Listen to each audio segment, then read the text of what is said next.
Look at all this water! Hurry, go! Harrison, what are you doing? Hurry, go! Oh my god! Look, the bin's gone! Look at the horse cafe.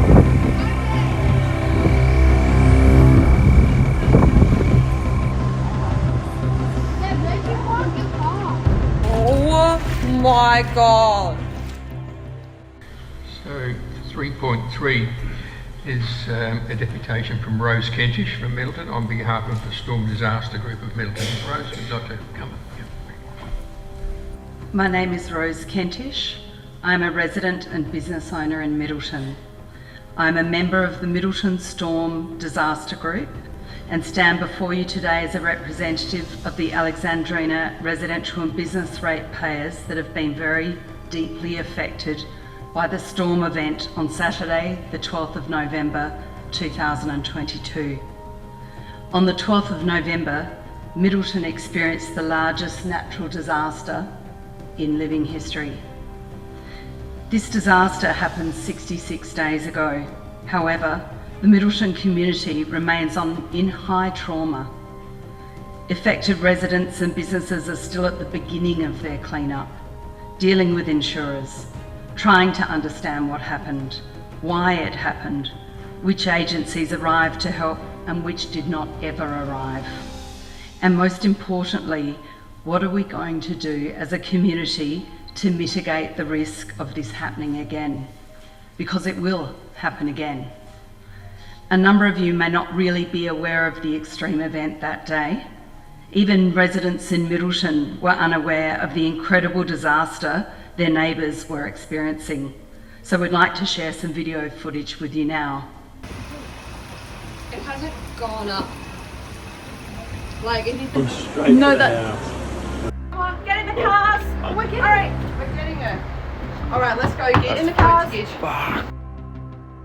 Look at all this water! Hurry, go! Harrison, what are you doing? Hurry, go! Oh my god! Look, the bin's gone! Look at the horse cafe. Look at that one, bro. Has anyone got a snorkel with them?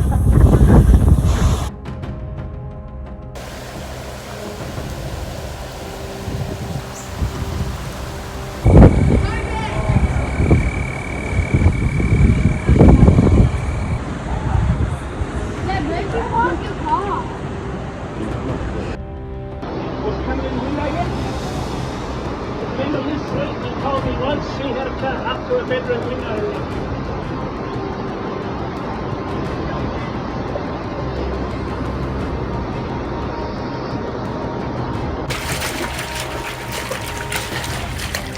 Oh my god!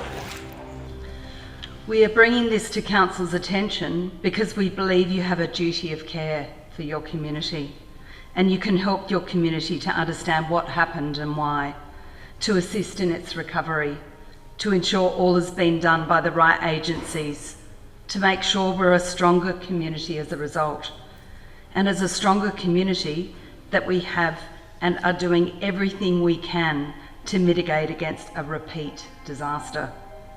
The Middleton Storm Disaster Group has been formed to represent the Alexandrina ratepayers, both residential and business, affected by the storm. We aim to know the findings of the events that took place in Middleton on November 12th, to understand the causes of the large amounts of water that entered the township, and to know what steps are being taken to mitigate future water inundation of our homes and our businesses in Middleton. We are urgently asking, we are insisting for a moderated public forum this month where questions can be asked and answers can be given by the relevant agencies. We ask you, our elected members, to hear us, to help us, to believe that a stronger, more vibrant community only comes from boldness of action. The Council has a responsibility to its ratepayers, and the lack of action from our Council has angered our community, left us feeling deeply unhappy with the lack of action or even interest from our council. Who wants to live, work or pay rates to a council who does not act, who does not show their duty of care, who does not honour its responsibilities. We all need answers, and then, only then, can we all work together to build a more resilient community to live, work and play. Thank you.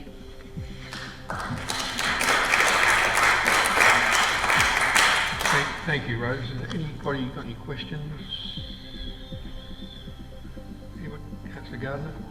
It's not a question, Rose. I just want to say that on the morning after, I was speaking with Councillor Scott, and he told me about the flood.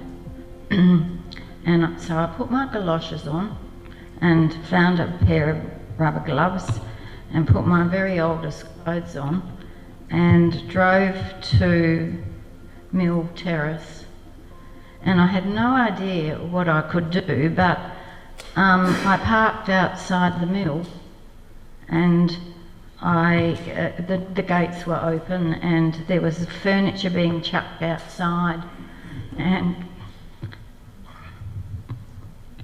I don't think I've ever experienced anything like it.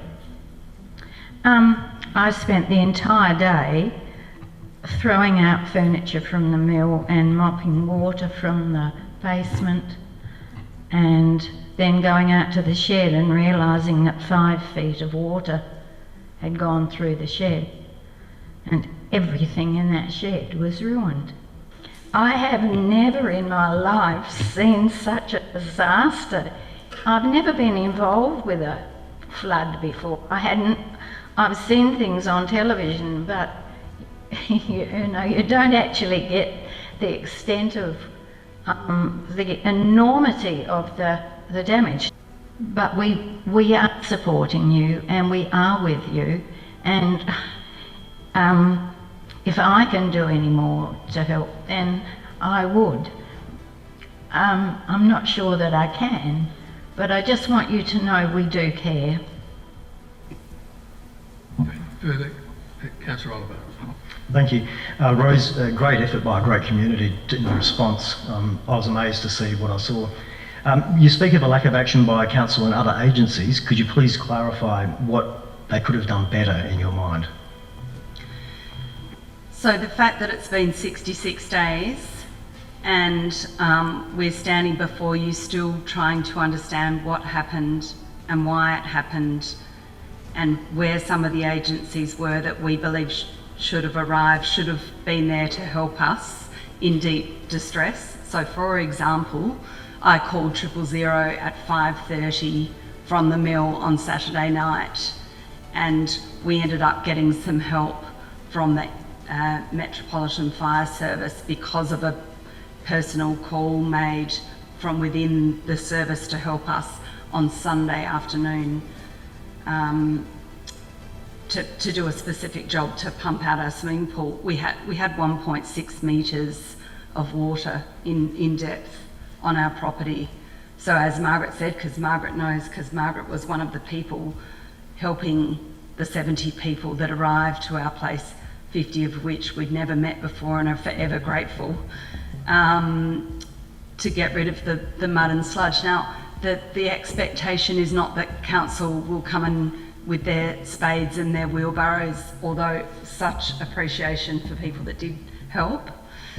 Such appreciation, that is a community response that shows strength in a community. But what we're asking for is to understand together what happened, why it happened, what agencies showed, which ones didn't, how we could do it better. Because if we have another big storm, and we will have another big storm, that water was not going down into the ground anymore. That water was running off the ground and off the hills and straight down Flagstaff Hill Road, straight down into the caravan park, into our place, the mill, into the medical centre, into the caravan park, into the surf shop, into the general store and the pharmacy. I mean, it was a 200-metre devastational river that suddenly arrived and was gone an hour later. And a lot of us are not going to get insurance because insurers are hiding behind the idea that it's a flood, not a storm. But we were all under that cloud. We all knew that that was a storm, and the water just couldn't go down into the ground anymore because it's been so wet. So our request is not, we are not standing here saying, council, you've done nothing. We're saying, come help us. Come and help us. There is so much that can be done now because there's a lot of anxiety, there's a lot of trauma that can be calmed and resolved and helped with council helping us to understand what happened and to mitigate it from happening again. So looking at the infrastructure and the roads, the culverts, looking at what happened, why, and how we can stop it, or at least reduce the huge impact of it happening again, because I don't want my home to be 1.6 metres under the ground. We've lost a huge amount of personal belongings that we will never recover. And no one died, thank goodness. But I never want to experience that again, and we all need help as a community to make sure people don't leave in case it happens again, that they feel safe to stay because they know their council has helped to stop that level of devastation happening again. Because we believe a big part of it was that the infrastructure that's there didn't cope with the amount of water that ran down that hill from that huge storm cloud on that day. And we're here asking for help. Any further? Councillor Miller? Thank you, Your Worship, and thank you, Rose, for your email that you sent earlier in bringing to our attention that you had corresponded with Council. I'm very interested in the response that you received to your questions. I think they were excellent questions, and I'm sure that all of us here, I mean I can't speak for everyone, but I think we're all very interested to see the answers to those questions, and I guess to understand why it happened and what Council's role is and who the agencies are. I think that will be of great benefit. So it would be a very traumatic experience to go through, and I look forward to seeing the administration's response to you. So thank you for coming tonight. Councillor Nicholson? Thank you, Rose. I'd like to commend your strength in getting through the flood and then in rallying in the 66 days that have followed to advocate for your community and stand here tonight and speak about it. I think it must be very hard, so you're very strong. I think it's easy to see here in the chamber that our community of Middleton is reaching out for support. You have questions and suggestions following the flood, one of the biggest natural disasters on the Fleurieu in recent history. I'd like us to show up and keep up with the needs of our local residents in Middleton as the full impact of the flood continues to unfold. And as you said, it's just at its beginning. I'd like to ask about counselling for members who've really borne the brunt of the impacts of the flood. Between you privately, have there been any resources shared about counselling, or is that something that you would benefit from receiving? I know that, and it's difficult for me to speak for others, but I've heard a lot of stories and from people that there's about 28 houses and businesses affected, deeply affected. There's been a lot of loss, so there's a lot of grief and there's a lot of weariness. We're all pretty exhausted, which is actually probably why it's taken us so long to come and stand in front of you today, because we've been scrubbing and cleaning and sorting and dealing with that level of grief for the last 66 days, and it will keep going, and working with our insurers where that's relevant, working on the fact that they'd like to call it a flood and not cover us rather than a storm, and show up and help. So these are issues that we're dealing with. I think each of us are doing the best we can to work on our own mental health, and I think that whether we visited our doctor or got some help from a counsellor or gone and stood and listened to the waves and the water and tried to reframe the sound of water as a positive thing. There's all sorts of things that you wouldn't believe, and we're all pretty strong individuals, strong humans, and we obviously love the water and want to live down here, but it's a pretty incredible force It's up there with fire and all sorts of other natural disasters, and usually there's a big response plan from the community to help people who've been through this. And we haven't seen much, and we'd love to see something. And that's why we're here, and I think we've clearly articulated how we think it will help. And I really personally believe that with action and with seeing our community come together and help us answer the questions, that will help us to rebuild our mental health.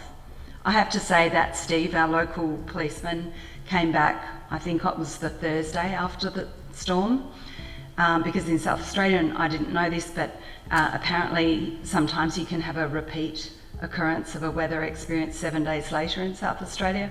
I didn't know that. So he came and saw my husband Sam and I directly, and a number of other people, but not everyone, who'd been affected, and told us that it may happen again. The predicted weather pattern looked exactly the same as the day of the storm for the following Saturday. So it gave us a chance to at least sandbag and prepare ourselves, and he talked about that triggering and how that might feel. But I do know that not everyone heard about that or understood that or could prepare for that. So I think it's going to be ongoing, but I do think, again, with the feeling of strength from our community and doing something about it is going to make all the difference. Thanks, Luke. Any further questions? I think Rose has given us a pretty good picture of just how rotten it was, for sure. And and we had a meeting with Nigel and I met with Rose and Janice, and we are working on getting that meeting set up for you. So definitely under control. So thanks very much, Rose, for your presentation. Thanks, Keith.